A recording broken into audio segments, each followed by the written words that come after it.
Hello guys, we are back again with the next topic, that is wireless mobile technology or telephony. The wireless mobile technology or telephony, the first point is it switches developed for personal mobile communication. It means that when we are having the wireless communication and the development of the wireless communication, during that time there was a personal development of the switches that helped each of the aspect so that it can easily be managed of the switching technology. Then there was a frequency spectrum that was the most lenient and usable force item that is to be used for the wireless network. Hence, it gave rise to a very smart mobile terminology, which means that each mobile terminals can easily be switched, और हम ये कहेंगे कि हम एक जगह से दूसरी जगह जाने में बहुत ज़्यादा हमारे लिए इजी हो गया, क्योंकि हम जो है अपने साथ एक इंटरनेट की फैसिलिटी को साथ में कैरी कर सकते थे. एक सर्वे आया था नियर बाय 2000, और उस सर्वे के अकॉर्डिंगली मोबाइल जो वर्ल्ड में लॉन्चेस हुए थे, और उस टाइम इंटरनेट भी लॉन्च में था, और प्रॉपर्ली इंटरनेट जो है उस टाइम एज नेटवर्क पे काम करता था. तो उस समय एक सर्वे ने यह बताया था कि आने वाले समय में जो मोबाइल टेक्नोलॉजी है वो सबसे ज़्यादा ग्रोथ करने वाली फील्ड है. इसका मतलब ये हुआ कि आने वाले टाइम में इंटरनेट यूज़र्स जो होंगे वो मोबाइल यूज़र के कंपैरिजन में कम होंगे, और मोबाइल यूज़र हमारे इंटरनेट यूज़र से बहुत ज़्यादा होने वाले हैं.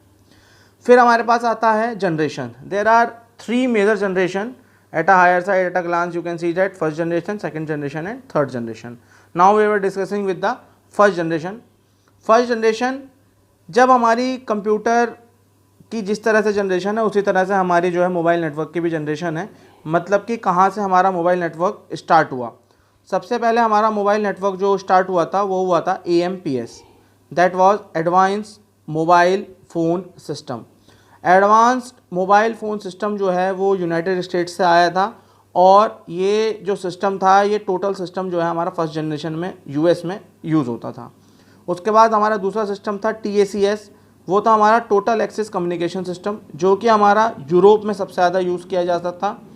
और तीसरा था हमारा NMT, that is Nordic mobile telephony और technology, that is used was in Denmark, Finland and Sweden. आज भी डेनमार्क, फिनलैंड और स्वीडन जो है वो हमारे सबसे तेज़ इंटरनेट चलने वाले देशों में से हैं. और ये जो तीनों सर्विस थी that were good services that was started in the first generation and of the mobile technology. Now it come to the second generation. Second generation we are having that it the first generation was saturated, और उसमें हमें ये पता चल गया था कैसे कैसे मोबाइल का हमारा यूज़ होना है, हमें सब कुछ धीरे धीरे क्लियर होने लगा था. तो थोड़ी सी वैल्यू एडिड सर्विसेज को यूज़ करने के लिए सेकंड जनरेशन का आना बहुत ज़रूरी था. वैल्यू एडिड सर्विसेज से यहाँ मतलब है कि हमारा जो टेक्निकल पार्ट था वो एक एनालॉग सिस्टम था. एनालॉग सिस्टम आपको सबको पता है. In analog system we are having the waves that work like the sine waves like this. Means we are having positive, negative, negative again positive, then negative, इस तरह से हमारी wave चलती हैं. तब कि अब इसका जो है डिजिटल नेटवर्क पे होना. डिजिटल नेटवर्क से हमारा यहाँ मतलब है cosine waves, that means we are having only the positive parts, there is no negative parts. इस पे जाना बहुत ज़रूरी था. तो सेकंड जनरेशन हमारी आई, और हमारा जो एनालॉग सिस्टम था वो टोटली जो हमारा स्विच हो गया डिजिटल नेटवर्क पर.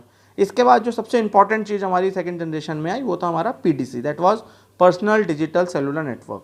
इस PDC को डेवलप करने का जो हमारा मेन मकसद था वो ये था कि सब लोग ईजिली जो है अपने पास इंटरनेट की फैसिलिटी को लेकर चलें. फिर आई हमारी थर्ड जनरेशन. थर्ड जनरेशन में जो हमारे सबसे इंपॉर्टेंट चीज़ थी वो थी हमारी FDM, TDM एंड CDM में. FDM means frequency division multiple access, TDM means time division multiple access, and CDMA means code division multiple access. Frequency division multiple access में बेसिकली क्या किया जाता है, एक फ्रीक्वेंसी को हम जो है छोटे छोटे टुकड़ों में तोड़ लेते हैं और उस फ्रिक्वेंसी को बार बार सारे यूज़र्स यूज़ करते हैं अलग अलग तरीके से। TDM में जो है that is time division multiple access, हर एक इंडिविजुअल मोबाइल फ़ोन को टाइम दे दिया जाता है और वो उतने घंटे मोबाइल कनेक्टिविटी में रहता है, उसके बाद वो नेटवर्क से कनेक्टिविटी से हट जाता है।